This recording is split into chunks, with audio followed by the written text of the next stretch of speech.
Hello and welcome to Sin Boldly. This time we're dealing with Chapter 6, Consciousness and Conscience. Over the last couple of decades, we've enjoyed the growth of spirituality outside the church.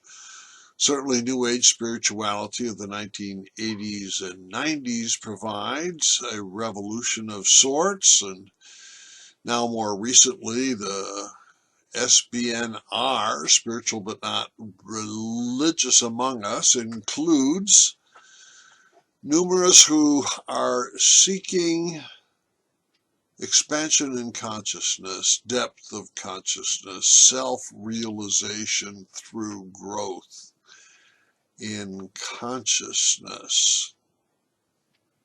More traditionally, those of us in the Latin Christian tradition, and that includes both Roman Catholics as well as all the Protestants and the revivalists and the evangelicals.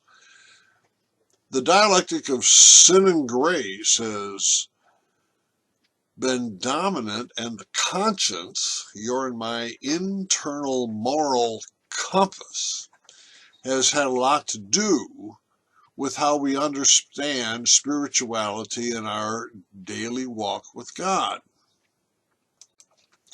If you like to take a hike in the forest for exercise and to get some oxygen in the brain in order to clarify thinking, let's take an imaginary hike into the forest of consciousness. And maybe on the other end, then we could take another look at conscience. And I raise this because a certain tradition, such as the Roman Catholics, the Lutheran, the Reformed, really rely upon the Word of God. It's the Word of God that enters the human soul, shapes the soul, transforms the soul, and readies the soul for close communion with God. It's the Word. We need to ask, I think, what about wordless consciousness? As a student at the University of Chicago many years ago, I had a professor named Paul Ricoeur, a hermeneutical philosopher from France, and I quote him here in chapter 6.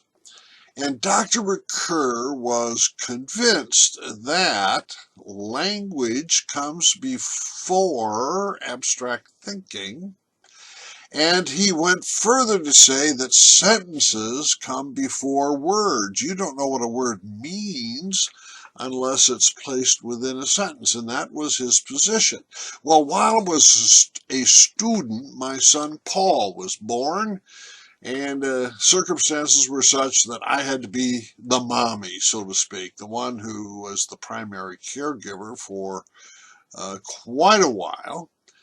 And like any parent watching the firstborn, you just watch absolutely everything. And it appeared to me that this baby, without language, was thinking.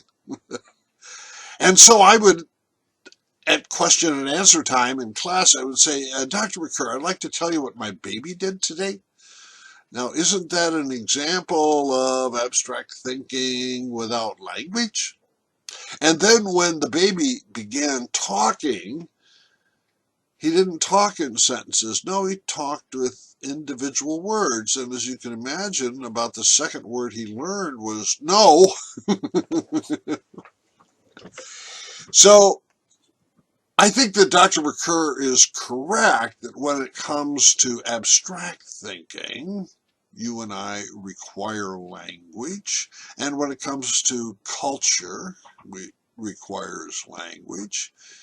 But there is some dimension of your and my consciousness and awareness that is extra linguistic, and one of the interesting characteristics of this New Age spirituality, and to some extent the Sabiner spirituality, is the attempt to retrieve wordless consciousness. And of course, it's a meditative practice that Buddhists have attempted now for a couple of millennia. So let's stop for a minute and think about wordless consciousness. And I'm going to ask my wife, Karen, to say a few things about that. Thank you, Ted. Ted asked me to talk a little bit about my personal journey of trying to be more conscious, but I'm conscious certainly within my Lutheran roots. I have a friend in Chicago who is Swedish, and she and I always confirm on every phone call that we are Swedish and we're Lutherans. But I like to call myself an eclectic Lutheran at the same time, because I think that's something where we can open up beyond just the traditions that we have and to really gain knowledge from others and from the past, as well as other contemporaries. And some of this is kind of called New Age, but it's interesting because I don't think anything in the quote New Age is really new. It's almost all based on old traditions. One of the things that in chapter 6 that I kind of popped out at me was Kirsi Sterna, who said that Lutheran spirituality is word spirituality. And I think that's true. I think we're very much, I love the ritual. I loved all of that we have where we use words so beautifully and effectively. But I don't think words and emotions or actions are mutually exclusive. I think we can wrap both of those into a package that helps us to become more aware and more conscious. I'd like to just share with you this little cross that I have. It is a replica of a cross found just outside of Birka in Sweden. And they dated it to about the late 9th century, just at a time when Sweden was just becoming Christianized, and certainly long before they were Lutheran. And I love this because I feel a connection with my past. And one might look at this, I don't know if you can see the detail, but it's what we would today call kind of a primitive figure. And it's only primitive in that it was reflective of where they were artistically at that time. But I like it because it makes me feel connected with my history. And so much of my history is trying to really capture and really get in touch with my own spiritual quest. I had a wonderful opportunity for 2 years to study with a woman named Angeles Arrien. If anyone would like more information about her, she was a remarkable woman. She died a few years ago. She was Spanish Basque, but studied indigenous cultures all over the world and found commonalities of things that they were searching for in the structure of their tribes or their communities and their spirituality.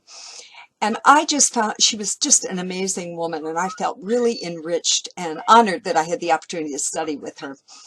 And one of the things that we did at the end of each school year in the spring was to go on a vision quest. Now, this is not a vision quest like they did in, in tribal times when they sent a 13-year-old out, usually a male, almost always a male, into the wilderness and hope he wasn't eaten by wolves.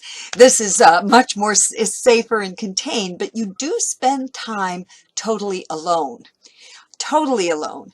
You have at least one person or one tent, we are all in tents, that you can just see so that there's a connection and you have time to do a check-in, etc. It's very well monitored.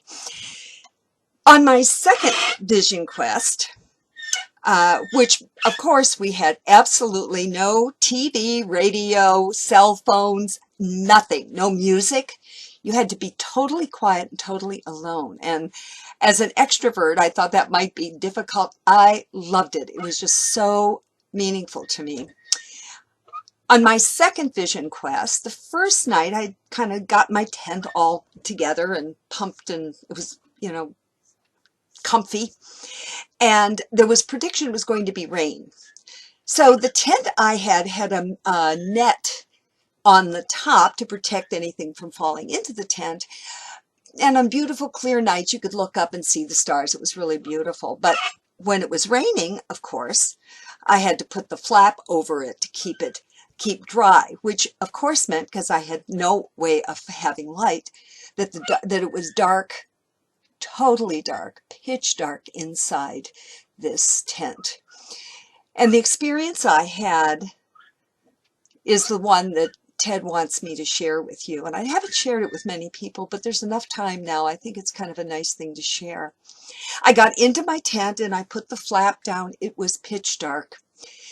And I'm settling in, and I know that there is some wild creature in the tent with me. I had this overwhelming fear. I can't even explain. It was visceral. I felt it in my chest, and it was affecting my breathing. And I thought, how could a creature get into this tent? I'm looking, and out of the corner of my eye, I see the head of a large bird with a hooked beak, black bird, white around the eye, little bit of a red dot. And I know that this bird could attack me any minute, and he probably had talons and, would rip me to shreds. Then I remembered that Angelus, as we went out into this time, said, there's maybe times when you feel fearful for whatever reason. And she said, take your fear, acknowledge your fear, and take it up to heaven. So I did. I grasped my chest and I said, for me, it's God. God, please release this fear and take it to heaven. The creature was gone. Now, that seems pretty dramatic, but of course the creature was never there to begin with. And after we came back and we have a time that we all reflect and kind of share our experiences, I shared this. And to my amazement, Angelus said to me, was this bird black with a white ring and a red dot? And to my amazement, I said, yes, how do you know? We were doing this vision quest on Native American land. We were the only people, Angelus had a connection, only people allowed to be on it, that they could trace back 6,000 years of people living on this land, generation after generation. And she said, this is what the Native peoples, how they represent their fear, and what you're experiencing was your own fear. And I was stunned. And I realized, of course, it was true. I had been going through a lot of really difficult things in my life, and I realized that there was this element of fear that I was carrying around with me. And I just asked God to take it away, and he or she did. And I think what I take away from this is I would like to think that I'm growing in consciousness. I'm a little suspect of people who say they're highly conscious, because I think it's a long journey and a long path. And as soon as you think you know something, there's always that element of maybe you don't know quite as much as you think. So this was an experience in my personal spiritual journey of consciousness.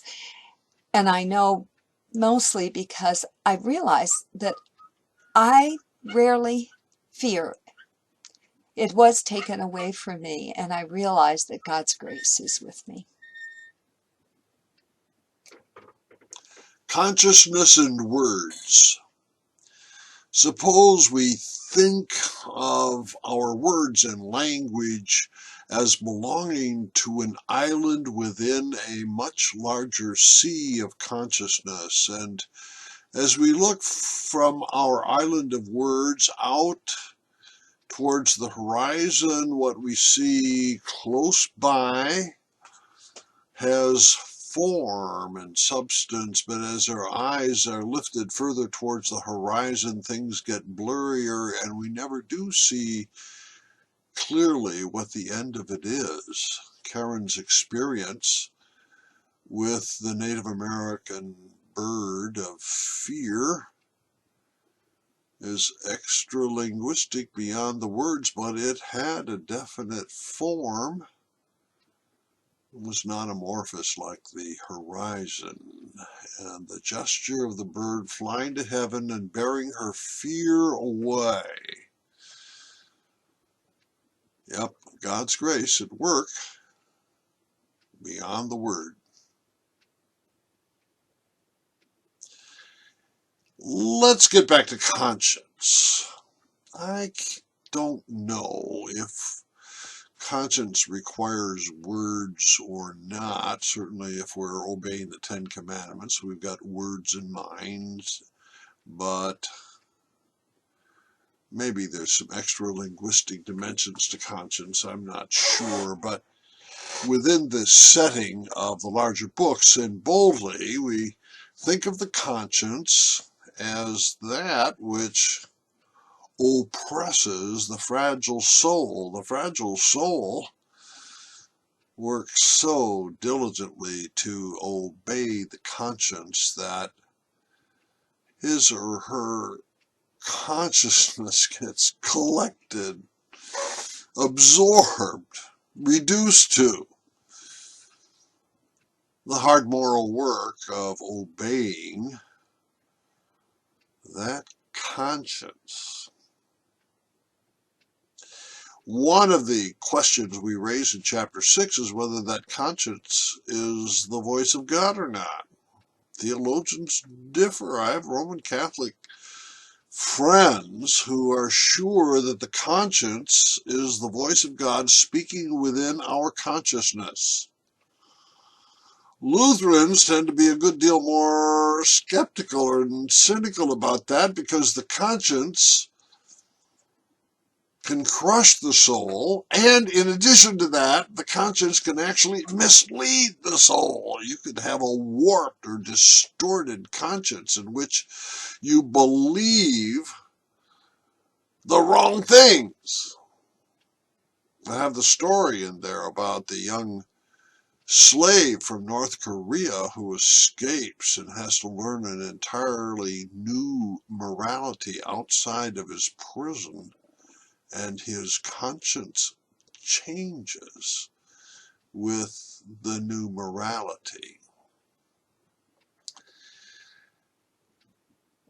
Like the word, conscience is set within a larger sea of consciousness. And in Karen's case, God's grace came to her beyond the words.